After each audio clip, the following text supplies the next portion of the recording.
Hi everyone, welcome to Study Fact. আজকে আমরা class 10 এর লাইট অ্যান্ড লেন্সের লেকচার দেখব। এটা আমাদের প্রথম লেকচার 1। এরপরে আরো লেকচার আমাদের আপলোড করা হবে। আমাদের বাকি লেকচারগুলোর নোটিফিকেশন শীঘ্রই পাওয়ার জন্য অবশ্যই আমাদের স্টাডি ফ্যাক্ট অ্যাপটিকে ইনস্টল করো।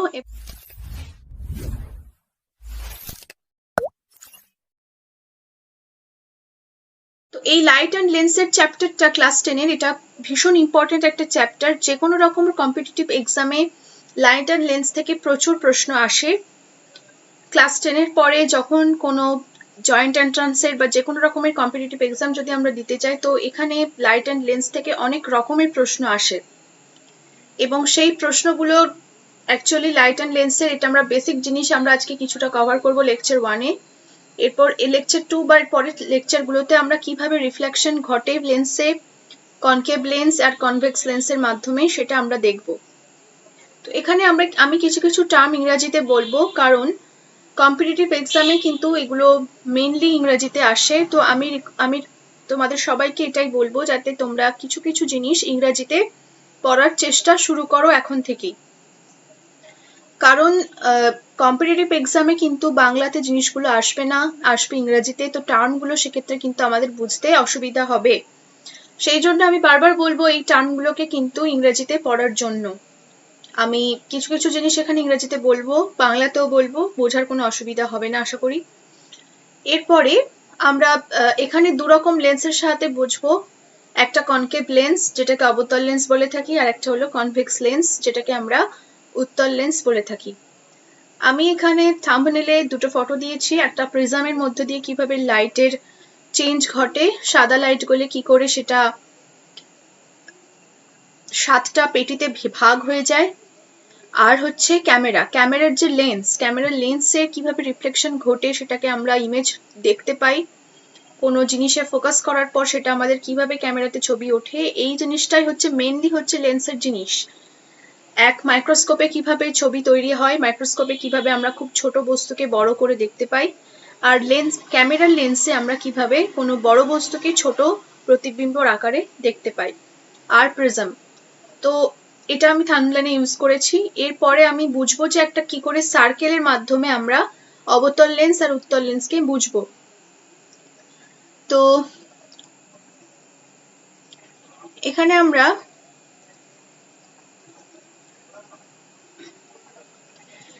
আমরা সার্কেল দিয়ে দুটো সার্কেল নিয়েছি। এই যে সার্কেলের ক্ষেত্রে যদি আমি উত্তল লেন্সকে প্রথমে কনসিডার করি, উত্তল লেন্সকে কনসিডার করলে প্রথমে এই যে সার্কেলের যে ওপরের দিককার সারফেস, সার্কেলের যে ওপরের দিককার মানে উঁচু যে সারফেসটা, সেই সারফেসটাকে আমরা উত্তল লেন্সের জন্য ইউজ করি। সেই সারফেসটাকে অ্যাকচুয়ালি উত্তল লেন্সের হিসেবে দেখাই। কেন উত্তল লেন্সের এখানে দেখাই? কারণ এই তলটাতেই আমাদের উত্তল লেন্সে কিন্তু রিফ্লেকশন ঘটে থাকে। আর অবতল লেন্সের ক্ষেত্রে কিন্তু ভেতরের যে সারফেসটা, অর্থাৎ বসা সারফেসটা যেটা অবতল লেন্সের ক্ষেত্রে, সেটাকে আমরা অবতল লেন্সের রিফ্লেকশন প্লেন হিসেবে ইউজ করে থাকি।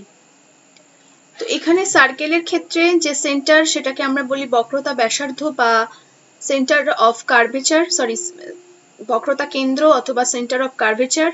আর এখানে এ থেকে বি যেটাকে আমরা ব্যাসার্ধ বলবো বা রেডিয়াস, সেটা হচ্ছে রেডিয়াস অফ কার্ভেচার। আর এই যে এক্স ওয়াই অ্যাক্সিস যেটা সেন্টারের মধ্যে দিয়ে গেছে, সেটা হলো প্রিন্সিপাল অ্যাক্সিস। তো এরপরে আমরা দেখবো যে রিফ্লেকশন ঘটার সময় অ্যাকচুয়ালি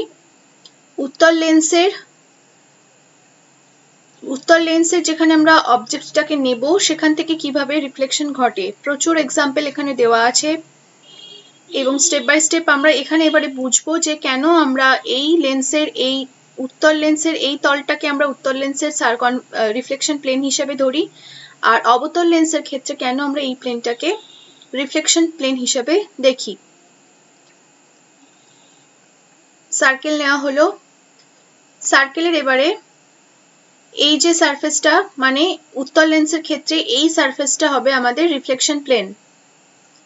নেক্সট আমরা কনকেভ লেন্সের ক্ষেত্রে দেখব এবি বক্রতা ব্যাসার্ধ, এক্স ওয়াই হবে আমাদের প্রিন্সিপাল অ্যাক্সিস,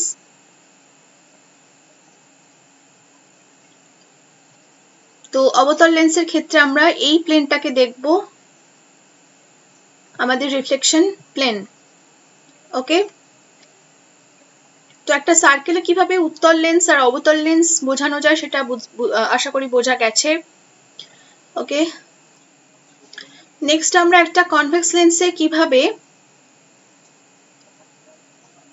তৈরি হয়, অ্যাকচুয়ালি একটা পয়েন্ট অবজেক্ট থেকে কিভাবে সেখানে জিনিসটা তৈরি হয় সেই জিনিসটা এখানে দেখব। কনভেক্স লেন্সের ক্ষেত্রে এখানে আমাদের মেইন যে জিনিসটাকে ফলো করতে হবে সেটা হচ্ছে রিফ্র্যাকশন। রিফ্র্যাকশনে কি হয়, একটা পয়েন্ট অবজেক্ট থেকে যখন লাইট এখানে পড়ে, এটাকে আমরা পয়েন্ট অবজেক্ট বলছি, এই পয়েন্ট অবজেক্ট থেকে একটা লাইট ইনসিডেন্ট রে যদি লেন্সের মধ্যে দিয়ে যায়, তাহলে আমরা এখানে ফটোর মাধ্যমে দেখতে পাচ্ছি যে লেন্সের মধ্যে দিয়ে যাওয়ার ফলে কিন্তু লাইটটার বেন্ডিং ঘটছে। যে কোনো পয়েন্ট অবজেক্ট থেকে ইনসিডেন্ট রে যাওয়ার পরে কিন্তু যখন লেন্সের মধ্যে দিয়ে যাচ্ছে তখন কিন্তু তার বেন্ডিং ঘটছে, এবং এই বেন্ডিং হওয়ার কারণই হলো রিফ্র্যাকশন। রিফ্র্যাকশন কেন বেন্ডিং হচ্ছে, এখানে আমরা যদি এখানে দুটো মিডিয়াম কনসিডার করি, মিডিয়াম মানে ইনসিডেন্ট মিডিয়াম, অর্থাৎ যে মাধ্যমের মধ্যে দিয়ে লেন্সের মাধ্যমের মধ্যে দিয়ে যে ইনসিডেন্ট রেটা যাচ্ছে, তো এই মাধ্যমটা এই মাধ্যমটা এই মাধ্যম আর এই মাধ্যমটাকে আমরা এয়ার হিসেবে ধরে নিচ্ছি। আর লেন্স যেহেতু কাঁচের হয় সেহেতু লেন্সের মাধ্যম হলো গ্লাস। তো আমরা জানি যে refractive index of glass, that is লেন্সের ক্ষেত্রে রিফ্র্যাক্টিভ ইন্ডেক্স গ্লাসের কিন্তু সবসময় বেশি হয় রিফ্র্যাক্টিভ ইন্ডেক্স অফ এয়ারের থেকে। তার মানে কি বলছি, refractive index glass is greater than refractive index of air.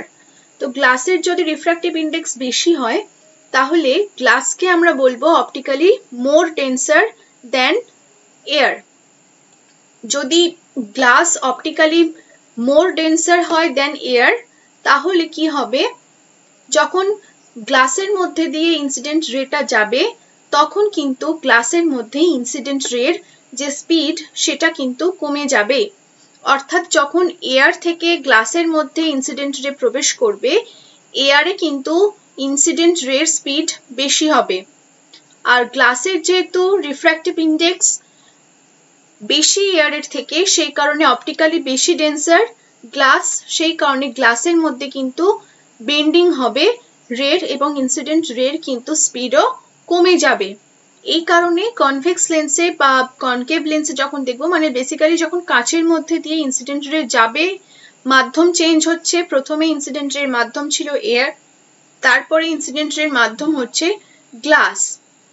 তো এখানে মিডিয়ামটা চেঞ্জ হচ্ছে, রিফ্র্যাক্টিভ ইন্ডেক্সের চেঞ্জ হচ্ছে, অপটিক্যাল ডেন্সিটির চেঞ্জ হচ্ছে, সে কারণে স্পিডেরও চেঞ্জ হচ্ছে।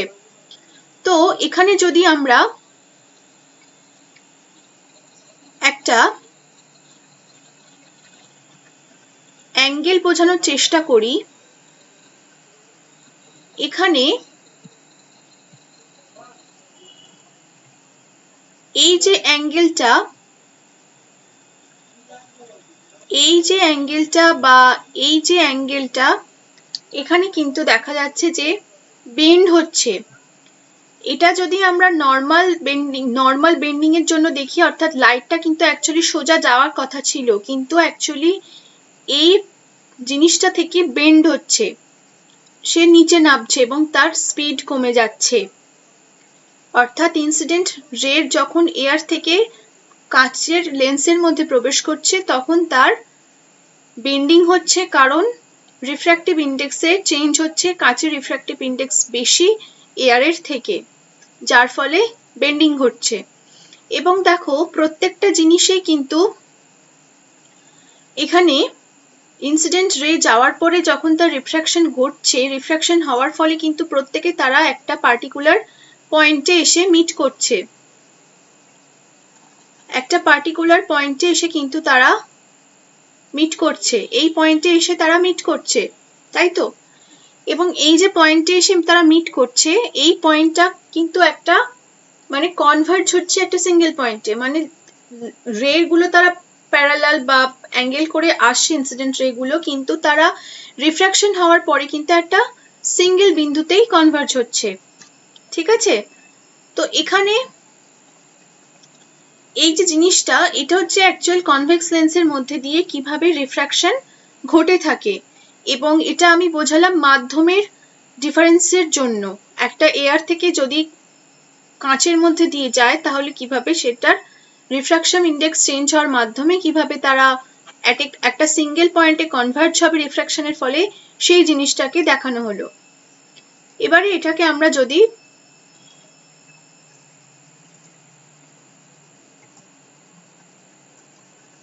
লেন্স নেওয়া হলো, এটা হলো আমাদের প্রিন্সিপাল অ্যাক্সিস, ইনসিডেন্ট রে যাচ্ছে, দেখো ঠিকঠাক করে প্রত্যেকটা রে কিন্তু একটা সিঙ্গেল পয়েন্টে কনভার্জ হলো। এই পয়েন্টটাতে কিন্তু তারা কনভার্জ হচ্ছে রিফ্র্যাকশনের পরে, তাই তো? তো এই হচ্ছে আমাদের মেন কনভেক্স লেন্সের রিফ্র্যাকশনের একটা টাইপ। এছাড়াও রিফ্র্যাকশনের কিছু রুলস আছে যেগুলো আমরা নেক্সট লেকচারে দেখব।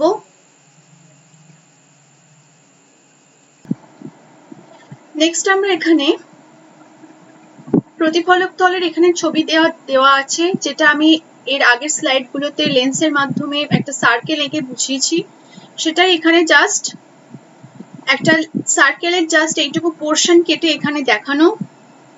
তাহলে এই উত্তল লেন্সের বললাম যে এই উঁচু দিকটা, একটা সার্কেলের এই উঁচু দিকটা হবে আমাদের ক্ষেত্রে উত্তল লেন্সের প্রতিফলক তল, আর একটা সার্কেলের ক্ষেত্রে এই যে বসা দিকটা, ভেতরকার যে পোর্শনটা, ভেতরকার যে তলটা, সেটা হবে একটা অবতল লেন্সের প্রতিফলক তল। তারপরে এখানে আমরা ডেফিনিশন দেখব, লেন্স কি জিনিস না দুটো যে গলীয় তল তাদের মধ্যে একটা সমতল দ্বারা সীমাবদ্ধ কোনো স্বচ্ছ প্রতিসারক মাধ্যম। প্রতিসারক মাধ্যম মানে এই যে আগের স্লাইডে আমি দেখালাম যেটাকে রিফ্র্যাকশন বলা হয়ে থাকে, মানে দুটো মাধ্যমেই চেঞ্জ হচ্ছে, এটা এয়ার আর এটা গ্লাস।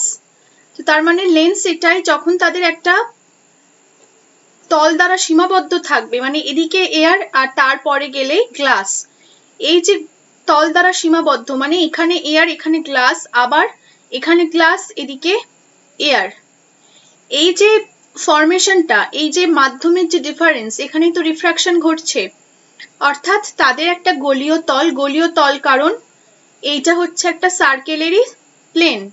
উত্তল লেন্সের এদিকটা একটা সার্কেলের প্লেন, অবতল লেন্সের এদিকটাও একটা সার্কেলের প্লেন, সেই কারণে গলীয় তল বলা হচ্ছে, এবং একটি সমতল দ্বারা সীমাবদ্ধ কোনো স্বচ্ছ প্রতিসারক মাধ্যমকে। প্রতিসারক মাধ্যম কেন বোঝালাম, কারণ রিফ্র্যাকশনের মাধ্যমেই জিনিসটা এয়ার থেকে গ্লাসে প্রবেশ করছে ইনসিডেন্ট রে, যার কারণে আলোর বেন্ডিং ঘটছে। এই যে পুরো মিডিয়ামটা, এটাকে আমরা বলি লেন্স। লেন্স দু রকম বলেইছি আগে, কনকেভ লেন্স আর কনভেক্স লেন্স। কনকেভ লেন্স হচ্ছে অবতল লেন্স বা অপসারী লেন্স, আর কনভেক্স লেন্স হচ্ছে উত্তল লেন্স বা কনভার্জিং লেন্স। অপসারী লেন্স হচ্ছে কনকেভ বা ডাইভার্জেন্স লেন্স। কনকেভ, কনভেক্স আর কনভার্জিং কেন? কনভার্জিং কারণ হচ্ছে এই যে এই কনভেক্স লেন্সের মধ্যে দিয়ে যখন রে গুলো যাচ্ছে তখন তারা একটা সিঙ্গেল পয়েন্টে এসে মিলছে। ইনসিডেন্ট রে যখন কনভেক্স লেন্সের মধ্যে দিয়ে রিফ্র্যাকশন ঘটছে তখন তারা একটা সিঙ্গেল পয়েন্টে এসে মিলছে। এই সিঙ্গেল পয়েন্টে এসে মেলার জন্য কনভেক্স লেন্সকে বলা হয় কিন্তু কনভার্জিং লেন্স বা অভিসারী লেন্স, কারণ একটা সিঙ্গেল পয়েন্টে এসে মিলছে। কিন্তু আমরা যদি অবতল লেন্সের ক্ষেত্রে দেখি, অবতল লেন্সের ক্ষেত্রে কিন্তু জিনিসটা উল্টো হয়, অর্থাৎ একে ডাইভার্জেন্স লেন্স বলা হয়। ডাইভার্জেন্স লেন্স কেন? ডাইভার্জেন্স লেন্স মানে দেখো এটা অবতল লেন্স বলা হয়েছে, অবতল লেন্সে যখন অবতল লেন্স কেন, দেখো সেম জিনিস, এখানে একটা সার্কেলের ভেতরকার পোর্শনটাকে বলছি বারবার করে অবতল লেন্সের প্রতিফলক তল। তার মানে এইটাকে যদি আমরা একটা সার্কেলের পোর্শন ধরি, এই সার্কেলের পোর্শনের ভেতরকার পোর্শনটা হচ্ছে আমাদের অবতল লেন্সের প্রতিফলক তল, মানে এই তলটা হচ্ছে অবতল লেন্সের প্রতিফলক তল, তাই তো? তাহলে এখানে যখন ইনসিডেন্ট রে পড়বে এই তলে, তাহলে আমাদের রিফ্লেকশন ঘটবে বা রিফ্র্যাকশন এখানে ঘটবে এই তলে। ডাইভার্জেন্স লেন্স কেন বলা হচ্ছে? ডাইভার্জেন্স লেন্স মানে যখন অবতল লেন্সে ওপরে আলোক রশ্মিগুলো পড়ছে, অবতল লেন্সের ওপরে যখন আলোক রশ্মি পড়ছে তখন তারা এই যে অবতল লেন্সের থেকে তারা সরে যাচ্ছে দূরে, ডাইভার্জ করে যাচ্ছে, মানে বিস্তৃত হয়ে যাচ্ছে। কিন্তু উত্তল লেন্সের ক্ষেত্রে দেখো জিনিসটা, তারা প্রত্যেকে একটা বিন্দুতে এসে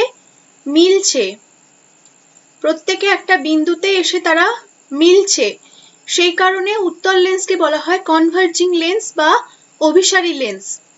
আর অবতল লেন্সের ক্ষেত্রে যেহেতু তারা প্রতিফলনের পরে তারা আপতিত হচ্ছে তখন কিন্তু তারা দূরে সরে যাচ্ছে, একে অপরের থেকে বিস্তৃত হচ্ছে। প্রথমে রশ্মিগুলো প্যারালাল ছিল, তারপরে কিন্তু রশ্মিগুলো যখন এই লেন্সের মধ্যে দিয়ে যখন চলে যাচ্ছে তখন কিন্তু তারা আলটিমেটলি এরম ভাবে একটা বিন্দুতে এসে কিন্তু তারা মিলছে না, বিন্দু থেকে তারা ছড়িয়ে যাচ্ছে। এই যে ছড়ানোটা, সেটা হচ্ছে অবতল লেন্সের ক্ষেত্রে। এই ছড়ানোটা তাহলে অবতল লেন্সের ক্ষেত্রে, আর উত্তল লেন্সের ক্ষেত্রে তারা হলো একটা বিন্দুতে এসে মেলে, সেই কারণে এদেরকে বলা হয় কনভার্জিং লেন্স। উত্তল লেন্সকে বলা হয় কনভার্জিং লেন্স, আর অবতল লেন্সকে বলা হয় ডাইভার্জিং লেন্স। ঠিক আছে, এখানে কেন লেখা হয় সেখানে বলা আছে। তার মানে এই মাধ্যমটা হবে আমাদের এয়ার,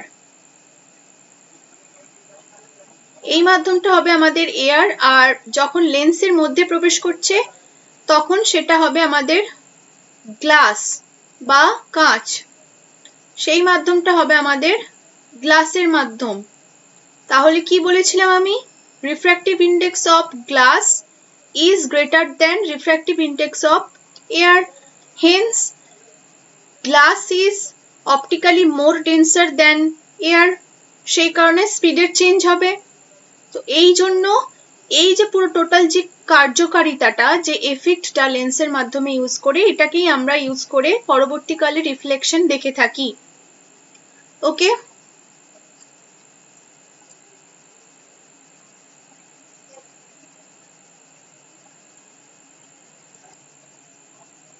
নেক্সট আমরা এখানে প্রিন্সিপাল অ্যাক্সিস